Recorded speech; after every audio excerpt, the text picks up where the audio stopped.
આજરોજ તારીખ 9મી ઓગસ્ટ વિશ્વ આદિવાસી દિવસની ઠેર ઠેર ઉજવણી કરવામાં આવી હતી।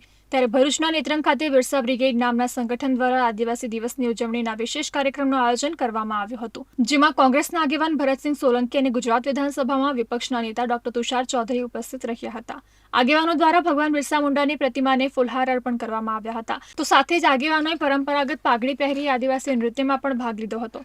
કોંગ્રેસના આગેવાનો દ્વારા આદિવાસીઓના હક, સંવિધાન તથા આજના સામાજિક અને રાજકીય પ્રશ્નો સંદર્ભે પ્રેસ કોન્ફરન્સનું આયોજન કરવામાં આવ્યું હતું, જેમાં કેન્દ્ર અને રાજ્યની ભાજપ સરકાર પર આકરા પ્રહારો કરવામાં આવ્યા હતા। આ પ્રસંગે કોંગ્રેસના આગેવાન ભરતસિંહ સોલંકીએ જણાવ્યું હતું કે ભાજપે જે મત મેળવ્યા છે એ છેતરપિંડીથી મેળવ્યા છે, જેને રાહુલ ગાંધીએ વિશ્વ સમક્ષ મૂક્યું છે। હવે પરિવર્તનનો પવન ફૂંકાઈ રહ્યો છે।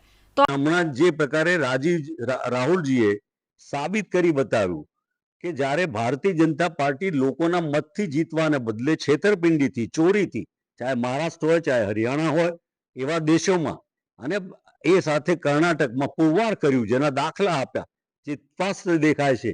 અને પહેલા તો કદાચ મીડિયા દ્વારા વાત થતી હોય, પણ આજે દેશનો સામાન્ય નાગરિક પણ આ વાત વિચારતો થઈ ગયો છે કે ભારતીય જનતા પાર્ટી સત્તા પર ભલે 36% મતથી આવી પડે, 36% મત પણ એણે મેળવેલા મત નથી, એ એણે ગોઠવેલી આયોજનની ચૂંટણી કમિશન દ્વારા મેળવેલા મત છે।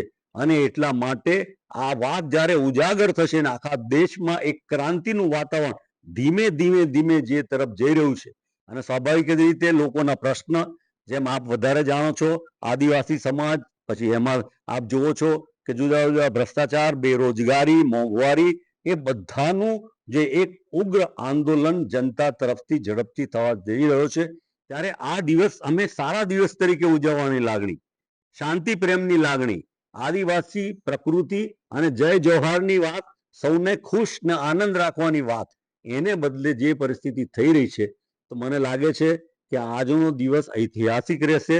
આપને, અમને સૌને ને દેશના લોકોને યાદ રહેશે કે પરિવર્તનની દિશામાં એક જબરજસ્ત પવન ફૂંકાઈ રહ્યો છે। આ તરફ ગુજરાત વિધાનસભામાં વિપક્ષના નેતા તુષાર ચૌધરીએ પણ ભાજપ સરકાર પર આકરા પ્રહાર કરતા જણાવ્યું હતું કે કેન્દ્ર સરકારના પાર તાપી નર્મદા લિંક પ્રોજેક્ટના કારણે હજારો આદિવાસીઓ વિસ્થાપિત થશે, આથી તેનો વિરોધ કરવામાં આવે છે। નર્મદાથી લઈને પાર નદી વચ્ચે આવતી બીજી બધી જ નદીઓ, એમાં પછી હાથમતી પણ આવી જાય, અંબિકા પણ આવી જાય, પૂર્ણા પણ આવી જાય, વાલ્મીકી પણ આવી જાય, આ બધી જ નદીઓનું પાણી ભેગું કરીને મહારાષ્ટ્રને જઈને આપી આવવાનું, એનું નામ આ પાર તાપી નર્મદા લિંક પ્રોજેક્ટ છે। ને એ સરકારે આદિવાસીઓના ગુજરાતના હિતમાં રદ કર્યો હતો, પણ તમને બધાને ખબર હશે કે અત્યારે ભારતીય જનતા પાર્ટીના પ્રદેશ પ્રમુખ વિદાય થવા જઈ રહ્યા છે, પણ એ પોતે જળ સંસાધન આ વિભાગના મંત્રી પણ છે, ને પોતે મહારાષ્ટ્રના વતની છે, એટલે એમને થયું કે હું આ મંત્રી છું તો મારા રાજ્યને પણ કઈ ફાયદો કરાવું, એટલા માટે આ ફરી ડીપીઆર રજૂ કરવામાં આવ્યો છે। એમાં મોટા ભાગે આદિવાસીઓનું વિસ્થાપન થવાનું છે, હજારોની સંખ્યામાં। જે મોટા ડેમો અહીંયા 5 બનવાના છે, એના કારણે આદિવાસીઓની જમીન પણ ડુબાણમાં જવાની છે। જે કેનાલો ડેમમાંથી પાણી લઈ જવા માટે લિંક કેનાલો બનશે, એના કારણે પણ આદિવાસીઓએ જમીન ગુમાવવાનું પ્રશ્નો આવવાનો છે। ત્યારે મોટા પાયે આદિવાસીઓનું નિકંદન કરીને, આદિવાસીઓનો નાશ કરીને, આદિવાસીઓનો વિનાશ કરીને મહારાષ્ટ્રને પાણી પૂરું પાડવાની જો કોઈ યોજના આ સરકાર ફરી પાછી લાવી હોય તો આ પાર તાપી નર્મદા લિંક કેનાલ છે।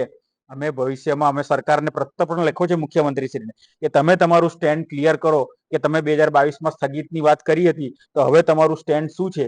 જો સરકારનો હકારાત્મક પ્રતિભાવ નહીં મળે તો ફરી પાછા અમે આ મુદ્દે પણ આંદોલન કરીશું।